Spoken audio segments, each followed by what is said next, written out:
All right, Screen Actors Guild Awards for this year, 2016, have just wrapped up as of a few minutes ago of the time of this recording here. All right, so let's quickly go over the winners here on the. Of course, this is all going to be about film, of course. Yeah, like I said, I don't really go into the TV awards way too much, so yeah. But I actually got. I think I got more like when you get to the percentages right and stuff. I think I got a higher percentage maybe on TV because I was just throwing out guesses there on most of them, but some of them were safer. But see, I got like five out of eight, 5 out of 9, I think. 5 or 6 out of 9, I can't, something like that. And then I got how many of the film ones did I get? I think I got four out of 6. So that's what 67% versus I don't know, whatever. Versus 67% or so. So yeah, I did about as well on both. But anyways, like I said, I didn't put any official predictions out for TV on this channel here or in any of the videos. So we're just gonna stick with the film stuff. Okay, Spotlight won for Best Cast. Then our acting awards, individual acting awards, I should say. Leo won for The Revenant. Brie Larson for Room, Idris Elba for Beast of No Nation, and Alicia Vikander for The Danish Girl. Mad Max took the Stunt Ensemble Award. Yeah, so for Mad Max, yeah. I mean, it wasn't going to be anybody else, so we knew that. And then I think the same for Brie Larson too with Room yeah, I said these were the two that I said are absolute locks, and yeah, so nothing major changes there. In Best Actress, I don't think anybody can take Brie down at this point. Yeah, yeah. Moving over to Best Actor, though, I was kind of sounding off on Bryan Cranston to win here, but as I said, you can go back and watch it. I said I am not officially predicting him. I still had Leo to win, so I got that one right. And yeah, he's unstoppable at this point. I think Leo's got this. I mean, if he wins SAG, I mean the record here. I think we can only look at maybe like 3 exceptions for people who won here, who lost the Oscar. I'm going to look through the history here. Benicio del Toro in Traffic, but he was lead here versus supporting at the Oscars. Russell Crowe for Beautiful Mind. Daniel Day-Lewis, Gangs of New York. Johnny Depp, Pirates of the Caribbean, won here over like Sean Penn. I think that's right here. And then since then, that's the last one. All the rest of them here for winners have gone on to win the Oscars. So that's a pretty tremendous track record, actually. Yeah, Leo. Leo. Yeah, I was overthinking the Cranston thing with all the TV people, but I guess it's his year. So yeah. Okay, let's move on to the two I got wrong. Then we'll come back to Spotlight to finish out our discussion here. Yeah, for Vikander winning here, yeah, I went ahead and switched to her. Yep, I think Mara's lost all traction here. So now the big bet on is going to be on BAFTA if Mara will win there, or if Kate Winslet will win there. Yeah, I think it'll come down to those two because remember, Vikander for The Danish Girl is in the lead category. Or we could see something like maybe Vikander wins in supporting for Ex Machina there. If that were the case, oh yeah, no competition. So, yeah, but I think I think it'll really though come down to Mara and Winslet unless they split votes and then they'll go to Vikander for Ex Machina, but I don't see that happening at the moment. So, yeah, so Vikander, yeah, at this point she has the same wins as Lupita has had up to this point, and again, I don't see her winning Best Actress, so she'll have the same wins, and I think she will win the Oscar now. That Lupita did a couple of years ago now. So yeah, I went ahead and switched to her, and I think I'll keep her there until something else big significant happens. Like if she kills somebody in the next week, then yeah, I'll probably switch it. But yeah. Also, I did finally see the movie Danish Girl just a couple nights ago now, and I'll say this: the first like 30 minutes or so, 40 minutes or so, the first act, I thought was pretty entertaining and a very nice introduction into the film. And at first, Redmayne's performance was very laid back, but then that's the way his character is too. Playing the first transgender person who had had the actual operation to change genders. And as the movie went on, I was like, oh yeah, Redmayne is fantastic in this. Yeah. Um, but that first act, he's very laid back and very quiet. And then Vic Hander, I was really surprised by. She really was just I hate to say it, over the top in that first act. I mean, she really was just, flamboyant and jumping all over the place, it seems like. So I was kind of taken aback by that, and I thought, wow, that's not normally what wins this stuff. I mean, that's like it almost felt like there's one point where she and her husband go around and they're trying to try on wigs and stuff, and it felt like an SNL skit for about 30 seconds there. Yeah, anyways, but then yeah, and then the middle act, then she toned it back a little bit as things got a little more serious, and as Redmayne's character got more serious about being Lily, uh, the alter ego that he wanted to be, and the alter, the person that was inside him, or so I think they say in the movie once or twice. So yeah, and as that continued, and then her performance, I thought, okay, now and then she kind of had a few, give me the Oscar moments there in the middle of the film, and I thought, yeah, she's good. I would nominate her for sure.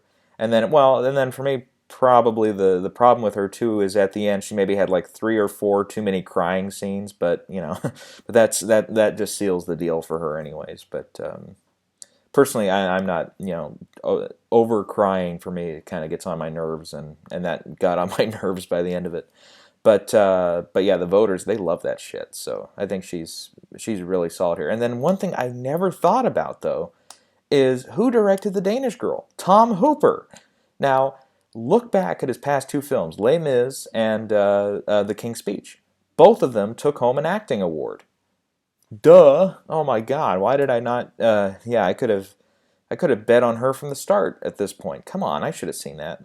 I mean, whether it's Colin Firth playing the king, King George VI, or if it's Anne Hathaway playing Fantine in Les Mis, he knows how to communicate to his actors, So I should have, yeah, and then yeah, as soon as the film was over, I kind of realized that again. I was like, holy crap, how did I not think about that up to this point? Yeah, so yeah, I think she'll be the winner here. Also, one thing about the Danish Girl, I did that first, yeah, 30, 40 minutes, I was really entertained. After that, it felt like everything was in slow motion. It felt like, oh boy, when it's only like a 2 hour film, but by the end of it, I just felt like I'd sat through a 3.5 hour miniseries. I was exhausted by the end.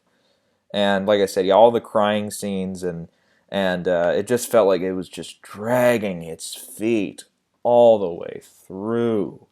And for me personally, I'm heterosexual. I'm not into the trans community at all, and not to say that that's not it's terrible if you are, but I'm just saying I mean I wasn't personally turned off by anything, but I was that wasn't my excuse for not liking the film. Don't get me wrong there. I mean, I think it's a really I think it was really great that they made the film and they tell this story, because I think it's especially this year with Caitlyn Jenner and stuff. It's a very important story to tell.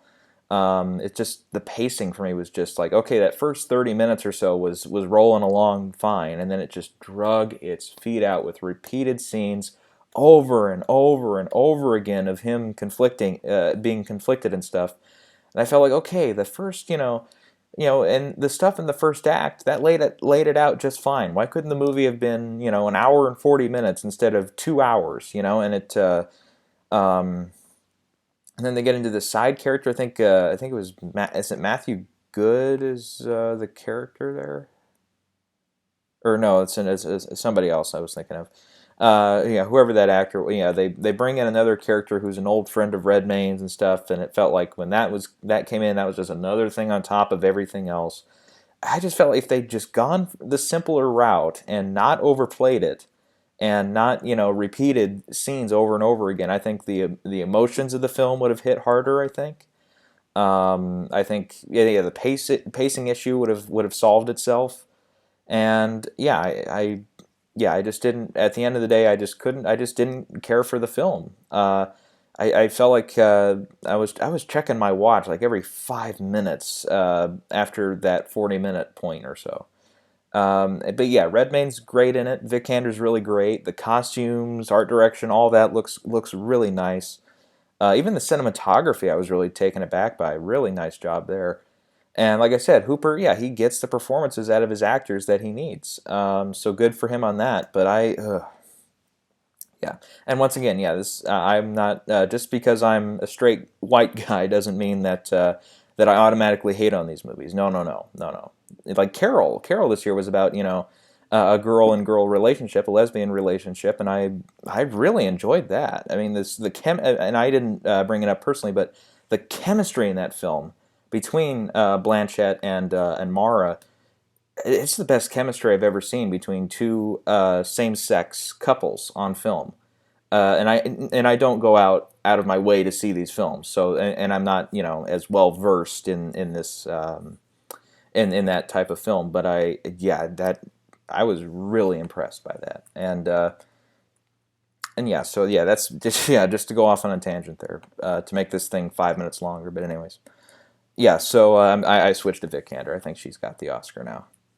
Heading over to supporting actor, it was Idris Elba. I was wrong on that one too. I had Mark Rylance. Yeah, with Elba, yeah, I think this was. I probably should have put it in anyways because it was Beast of No Nation. First of all, was a outstanding cast nominee. Um, British Spies wasn't, and then yeah, the whole maybe this whole Oscar so white, which again incorrect. It's Hollywood so white. You sons of bitches. But yeah, that might have helped a little bit too. And then plus you look at the other winners tonight. I guess on the TV side, looking at it, Elba won again for actor in a miniseries or TV movie. Queen Latifah, Viola Davis, Uzo Aduba. Yeah, so they really, and then Orange is the New Black winning for ensemble in a comedy series. Yeah, there's a few more. There's a little more diversity in that cast as well throughout the whole TV series there. But yeah, it showed they really skewed for that. Not and I don't think it was intentional. Not at all. I think they. Uh, I mean, I don't hear anybody screaming in any chat boards or anything anywhere saying they just went for them because they're black or just because they're not white. No, no, no. From what I've heard on and again, I don't watch a whole lot of TV, if any, but yeah, I've never heard anybody give Uzo Aduba a bad review, Viola Davis a bad review, or the mini actors here in the mini series. I've never seen anyone give them bad reviews for their work. So in that performance. So yeah. Just if they give it to the right people, they give it to the right people. That's the way it is. Anyways, so yeah. Now that we're done with that, yeah. So again, I think this can only help Sylvester Stallone, though. I mean, of course, he wasn't nominated here tonight. He's not nominated at BAFTA. And I'd say if Elba wins again at BAFTA, then oh yeah, I think Stallone will be the only viable option at that point because Rylance is he'll have lost everywhere. Bale will have lost everywhere. So yeah, I'm thinking. I think this helps him a little bit, at least. I don't think it's automatically now his because I'm still kind of not sure if he's a lock yet. I'm still thinking Christian Bale could sneak through and win. Mark Rylance could still win this thing. Because British Spies, it has what 5 other nominations, and I don't think it's going to win anything else. Like it's not going to win screenplay. It's definitely not going to win picture. What else is it nominated for? Sound mixing? Nope. It'll run into Mad Max there, and that'll just oh yeah, no chance. Score? I don't think so. I don't think so. No. That'll be Morricone's for Hateful Eight. Production design? Nope. That'll be Mad Max. So I think that's 6. Yeah, that's all of it. 6 nominations. So if they like it that much and they say we have to give it something, then I think they'll have to turn to Mark Rylance. Yeah, and then with The Big Short, unless it's going to sweep everything, which is a question mark now if it will. Um, I have it down for winning adapted screenplay and film editing, and it won. I should say too. SAG Awards were, I guess, they were last night, and Mad Max and Big Short took those. They split those comedy and drama. Mad Max, of course, winning drama. Big Short winning comedy. And then Amy and Inside Out won there too. So those two categories again for documentary and for animated, I think are, yeah. Don't bet on anything else. Anyway, so yeah, so I'm still betting on Stallone, and yeah, with Elba not nominated, then yeah, if Elba was nominated, then I would be a little worried about him taking Stallone down at this point. But yep, that's the way it goes. All right, so now we get to the interesting one here, which is Spotlight winning over Big Short here, which I predicted, thank God. But yeah, like I said, just look at the cast. I'm going to name off the cast here. I've got this pulled up.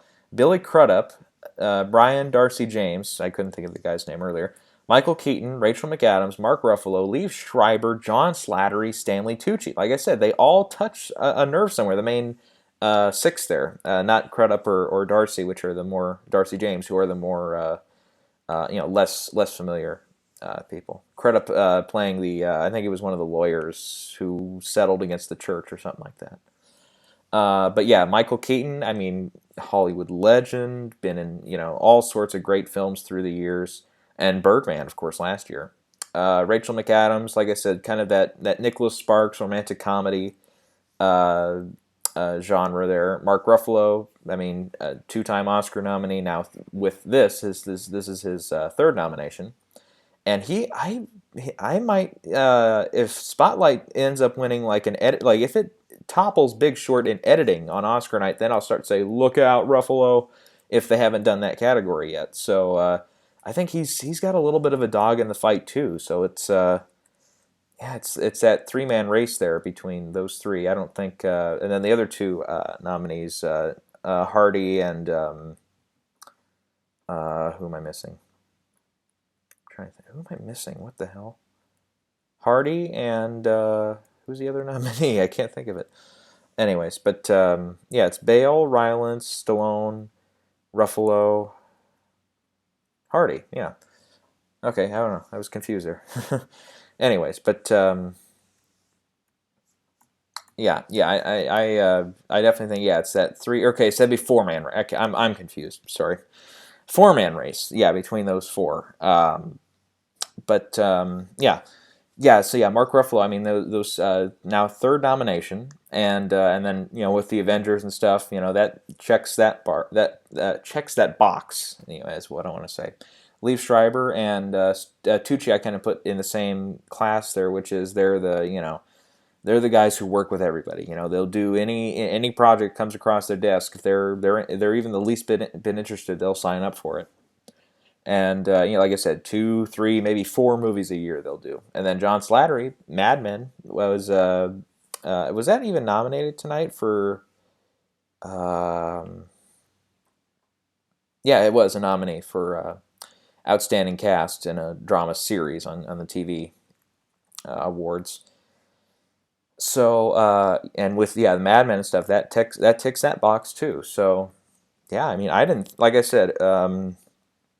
Pretty early on, I'll repeat it again, which was no matter what happened, like even if Big Short takes DGA in a couple of weeks, and I think isn't it, or is it next week? Yeah, it's next week. It's not the 6th of February. God, it's going to be February already. Incredible. Um, Even if Big Short took DGA next week, and if had PGA and stuff, even if it had won everything up to this point, or something else had, I was like, Spotlight's going to win SAG because it's got that. Like I said, it was on. I think it was unstoppable tonight, with the exception, when we got the PGA win for the Big Short, then I started to think, okay, so it's not a one person race anymore. It's definitely a 2-person race now. And it was, and I was, oh boy, getting into the last, because I couldn't watch it tonight because they didn't have the stream for me unless I had to pay for a cable subscription, which I wasn't going to do. So, um, anyways, but yeah, I kept refreshing. I had a blog. I was watching a live blog there, and somebody was commenting on everything, and and I was getting nervous because I think they did Leo and then Spotlight for the last two awards for the night, and I was getting nervous that it was gonna be Big Short. So yeah, so I was glad that I got that one right with Spotlight. But so what does this mean going forward? Okay, so like I said in the after PGA video, a couple videos ago, I said we could have a year here which we haven't had in a long time, where we have a PGA, DGA, SAG split, where all three of them go with something different. We have Big Short winning PGA. We now have Spotlight winning the Screen Actors Guild Ensemble Award here, SAG. Now next week, I don't see personally right now McCarthy winning. I don't see McKay winning. They're both up. I see somebody like a Inarritu winning, or a George Miller winning. And who's the other one? Ridley Scott. Yeah, I think all the energy for him is kind of toned out now that he's not a nominee at the Oscars. So yeah, I'm sticking. I have Inarritu for now for director over there at DGA. I also have him at Oscars at the moment. So yeah, if that happens, then we'll have to see what BAFTA does. Because if, let's say, The Revenant wins over there at DGA, and then it wins a lot of stuff at BAFTA, then I'll start. Yeah, I might put Big Short down and Revenant back up to the second to Spotlight. I'm still going to keep Spotlight out front after tonight. This helped. I think this definitely helped Spotlight's case, definitely. Like I said, DGA next. Like, okay, let's say McKay wins next week, then it's over. It's the Big Short, and SAG is just going to have to just be wrong this year. And they've been right. They were right last year with Birdman. And that was pretty much the assumed winner last year, though. Yeah, and then they were wrong with American Hustle that year, a couple of years ago. Argo was right. The Help was wrong. So they've had this every other year pattern now, where they've been wrong. So that might line up again this year. Because yeah, 2010 they were right. 2009 they were wrong. 2008 they were right. Shoot, I'm gonna have to look. What was it in 2007? Oops, I clicked on the wrong thing here. And they did get that one right with No Country for Old Men. So they've had, since 2008, they've had an every other year being on or off with the Best Picture winner here at SAG. So if that might be a good defense if you're in support of The Big Short, then yeah, definitely, yeah, and yeah. So that's okay. Next week, yeah, if McKay wins, it's The Big Short. If if McCarthy wins, then I think, oh God, yes, vote for Spotlight. It'll be unstoppable at that point. I mean, BAFTA, again, I don't have Spotlight winning at BAFTA. I don't think it will. It's only got 2 other nominations. It's got 3 total: picture, Miss Director, screenplay, and Mark Ruffalo. So that's not a strong support system there. Unless it sweeps all 3 of those. Then yeah, I think they'll go with The Revenant, or they'll go with maybe The Big Short. Yeah, and then let's say next week, yeah, Inarritu wins or Miller wins. Then yeah, then we're still as clueless as we were. So boy, I'm then I'll be in a yeah. Then I think we'll all be between a rock and a hard place here, because yeah, that's tough. That's tough. Yeah, looking back on those years here, I'll have to. Did I keep that? Shoot, I didn't keep that. Okay, I think the last one, like I said, was 2004. It was The Aviator, $1 Million Baby, and what was the third one? Shoot, I can't think of it now. Okay, I have to look this up again. Because The Aviator one, I think it was here. No, Sideways was the other one. There we go. Yeah, because $1 Million Baby, Aviator, and Sideways all split the 3 big guilds there. The Triple Crown, as I called it, at least last year. But because yeah, Aviator was PGA, Sideways was here at SAG, and then $1 Million Baby won DGA. Let's see, the other split for that 2001, it was. Let's see, it was, yeah, okay. Moulin Rouge for PGA, and then it was A Beautiful Mind for DGA, and Gosford Park won at SAG here. And then we look the year before that. It was Gladiator for PGA, or yeah, that's right, PGA. Traffic for SAG, and Hidden Tiger, or Crouching Tiger, Hidden Dragon. There we go, for DGA. So you look at that. The last two, whoever won DGA went on to win the Oscar for Best Picture. SAG has lost all three of those when they split. They never went with SAG. So yeah, Sideways lost, and the other two lost. And then PGA, two of them lost, Moulin Rouge and The Aviator.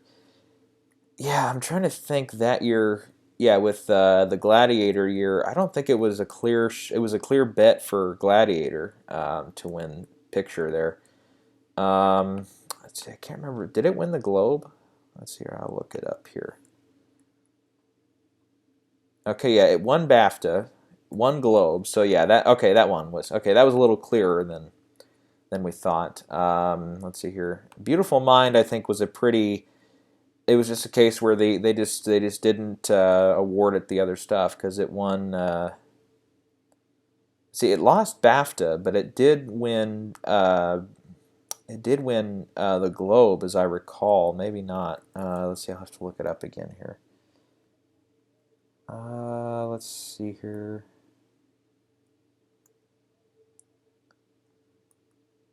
Boy, let me look. Sorry, doing a little search here.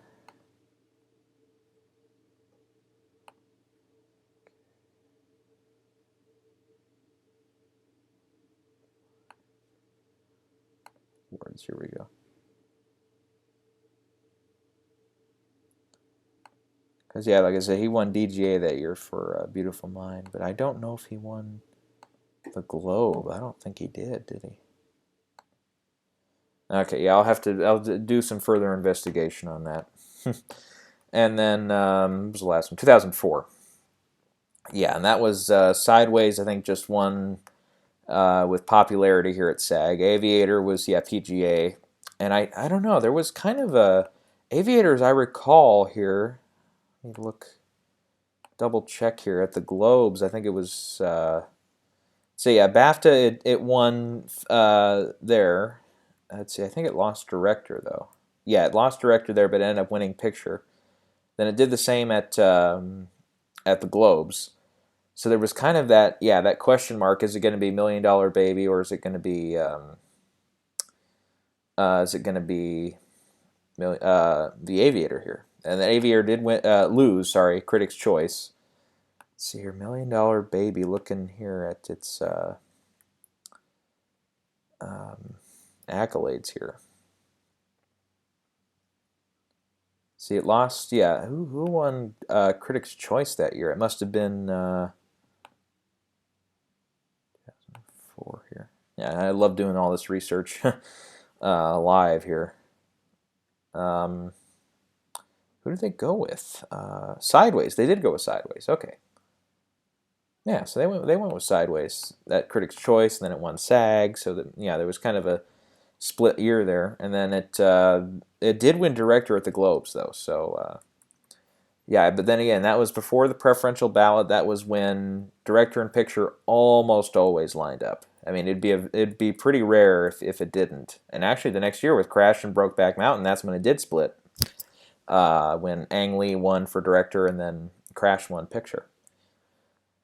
Yeah, so like I said, yeah, I'll dig into this stuff, especially next week if we don't get a major surprise, because I do think Miller and Iñárritu are the two that are going to fight it out for DGA next week. I don't see, like I said, at the moment I don't see McKay coming back for a win for The Big Short, and I don't see McCarthy rolling over everybody to win, because he's got to beat McCarthy. And he's got to beat the other two there, Iñárritu and Miller.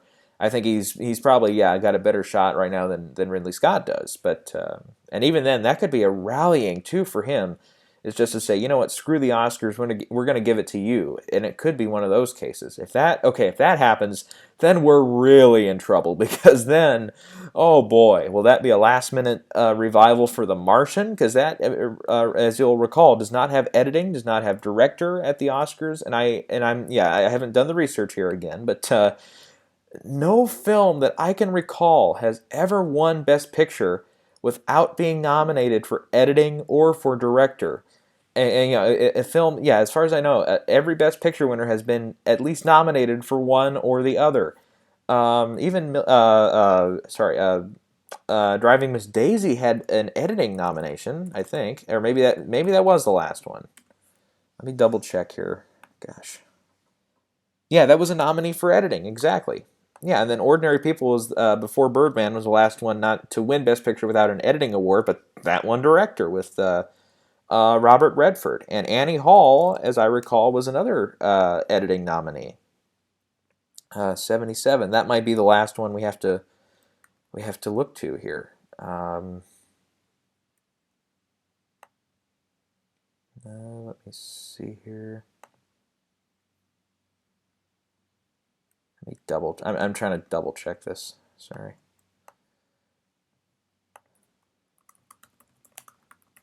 Film editing. Yeah, we'll look here. This might be a better way here going through. Okay, that was and that had a director nomination too. If you look at it there. Let's see. Yeah, it was just going through the 70s here. I'm trying to think if there was an example here that was like clearly something like that we can look to, but because like The Godfather, I'm seeing here, French Connection, Patton, Midnight Cowboy. Yeah, I mean all these films that went on to win Best Picture, all of them were nominated in editing or director. And again, as far as I'm looking back here, and obviously I don't have everything in front of me, but and of course you have to remember too, stuff like Grand Hotel back in '32. That was before they had an editing award even made up yet, because the first year they had it was in 1934. And who was the winner that year? It Happened One Night, and that went on to win picture. So. Yeah, we can look through here again, just to make sure here. Mutiny on the Bounty was a nominee. That won picture. Great Ziegfeld won picture. This might be it. 37. Who won that one? Life of Emile Zola. That was a director nominee. Exactly. See, yeah. Yeah, and now I'm having fun with this, man. I thought this was just going to be quick going through and seeing who won, and that's it. But yeah, this is kind of interesting now. Yeah, so like I said, unless they do DGA, unless they go for that rally for Ridley Scott, which I don't see at the moment, it's going to come down to those four, and the advantage definitely goes to Iñárritu and Miller. Oh boy, yeah. Now it's getting more interesting with every award show, it seems. Unbelievable. Yeah, so, yeah, like I said, before this is all said and done, we're going to say Brooklyn and Bridge of Spies or Room are going to be the three that'll win Best Picture at this rate. So, yeah, this is turning into easily the most, or not, maybe not easily, but the most interesting Academy Awards race we've had in a while. Like even last year, Birdman, once it started winning everything, there wasn't a bounce back for Boyhood at all. I mean, except with the exception of BAFTA, but we were all pretty safe on thinking Birdman with that Triple Crown win for DGA, PGA, SAG. And like 2010 with Social Network, yeah, I mean, we saw that turn, and then King's Speech, and it kept winning everything, even won BAFTA, so we knew that was going to happen. I'm trying to think what else. Probably the year of Crash, maybe, was the last year, 2005, when we had a very suspenseful race getting into the Best Picture category, and where we didn't know jack. we were guessing, up to the last minute there. It could be the same way here. This year, oh boy. Yeah, and we're not even halfway through, I think, all these technical and guild awards here. So we'll have to see here if... Big Short, I think, after losing SAG tonight, oh yeah, this hurt. I think this hurt. if it had won here, I think it would have been over for Spotlight, definitely. And then we would have seen if Inarritu had won director and then DGA at DGA, and then if it had won BAFTA and if Revenant swept the BAFTAs, then we might have between those two, and then Spotlight down in third with probably not too much of a chance to win anything other than screenplay. And I'd say the other three, Trumbo, Beast of No Nation, Straight Outta Compton, were not. They're not nominated for anything except actor for Cranston and screenplay for Straight Outta Compton.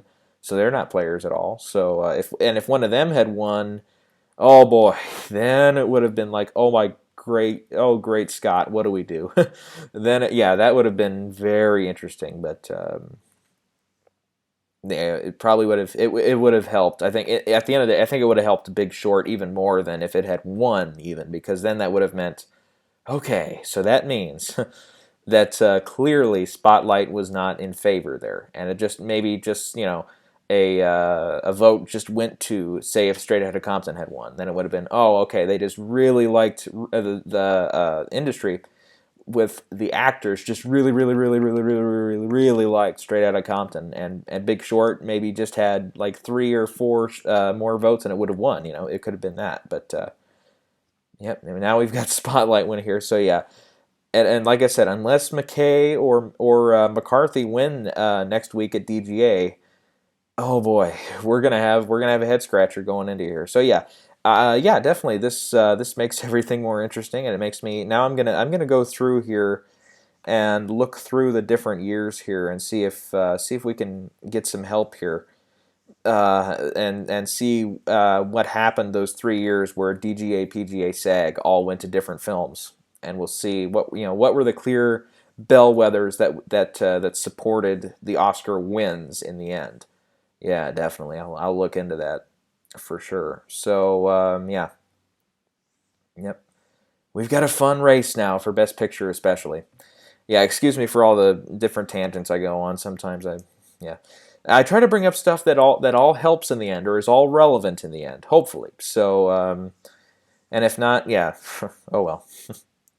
So yeah, they don't stream or do anything really with DGA. It's just like an hour presentation, and they go through like documentary and the TV awards and whatnot, and then they just do a film award at the end for outstanding direction. They have a new one this year, I think, for first time director. So we'll see what happens there. But I think that's well,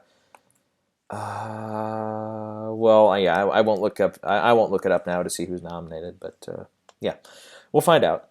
Anyways, and then depending on what happens there, I might do a video after that. If McCarthy wins or if Miller wins, then yeah, then I won't do anything. But if Inarritu or Miller, who I think it's one of those two, if one of those two win, then yeah, I'll do a video. I'll probably just right after this now. I'll just quickly look up, who were the Golden Globe winners, who were the Critics' Choice winners, who were the BAFTA winners, and who were the Guild winners and stuff through the technical categories that year, and we'll see who won that stuff, and if that helps at all in trying to figure out who's going to win this thing this year. So yeah, until next time.